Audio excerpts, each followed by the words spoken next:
We are back sharing fun facts from major events and movers and shakers in history. My name is Frankie, and I'm hanging out today with my boy, Lee, while Bird is out playing softball today. Thanks for coming through, bruh. You know I got you, bruh. Thanks for having me on. And, I know your big sister's out there doing her thing, but let's make it all about the fellas today. All right, let's do this, bruh. I am super excited to talk about a music legend. I already knew you would be ready for this one.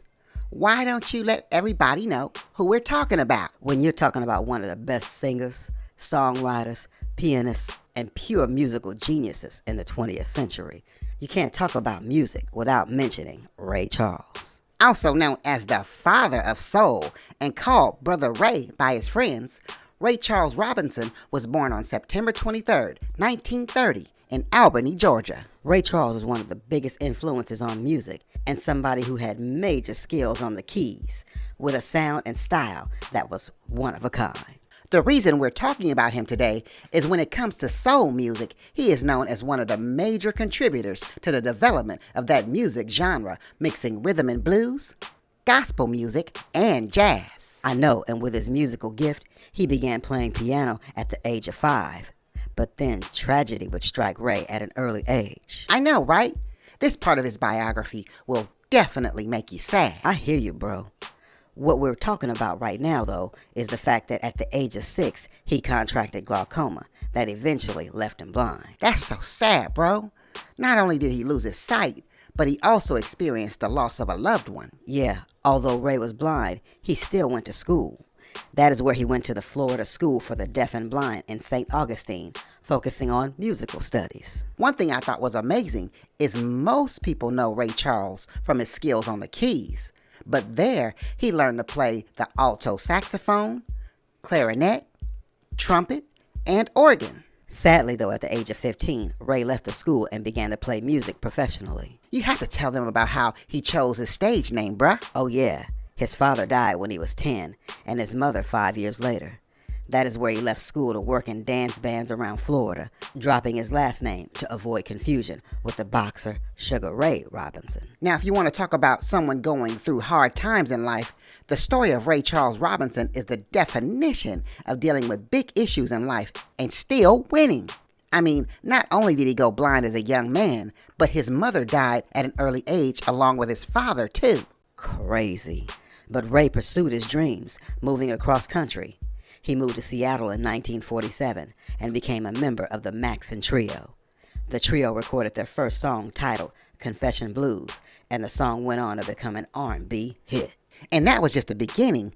Over his career, Ray Charles would go on to make hit songs like Hit the Road Jack, Georgia on My Mind, and more. Yeah, bruh. Those songs became really popular. Like Georgia on My Mind went on to become the state song of Georgia in 1979. And Hit the Road Jack is recognized as one of the 500 greatest songs of all time by Rolling Stone magazine. And he wasn't just popular in music, bruh. Ray Charles would go on to take that big smile to film. Right? Like one of my dad's favorite old school movies is The Blues Brothers, starring Dan Aykroyd and John Belushi from 1980. Not only was he in the movie, but he was a soundtrack composer, too. Yeah, my Granny Maxine loves that movie, too. She laughs every time it comes on and loves James Brown and Shaka Khan, who were in it too. All I can say is Ray Charles is legendary, bruh. When it comes to awards, he's received 13 Grammy Awards, including a Lifetime Achievement Award in 1987. I know, and he's one of the exclusive members of the Rock and Roll Hall of Fame. He was inducted there in 1986 for his lifetime achievements. You definitely got the right one there, bro. And speaking of the right one, he became an international star collabing with Pepsi. In 1991, his catchphrase, "You got the right one, baby," made him an even bigger star thanks to all of those Diet Pepsi commercials. Right? And celebrating his life, a famous actor who played a supervillain that fought Spider-Man also starred in Ray Charles's biopic. You're talking about Jamie Foxx.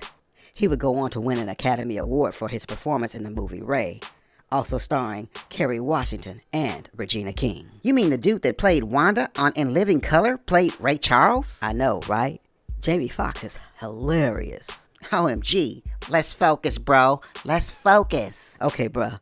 Looking back at his accomplishments, the life of Ray Charles is a symbol of hope to many around the world.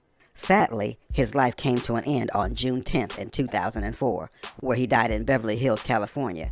But Ray Charles will forever be remembered as an amazing entertainer and one many called the genius. And a genius he was. That was a cool breakdown for the life of Ray Charles Robinson. You know, we always have you covered, sharing some of these fun facts to help you with school and just learning all around. Make sure you check us out as we keep you covered each week. I have fun, bruh. And yo, if you had fun too, don't forget to subscribe.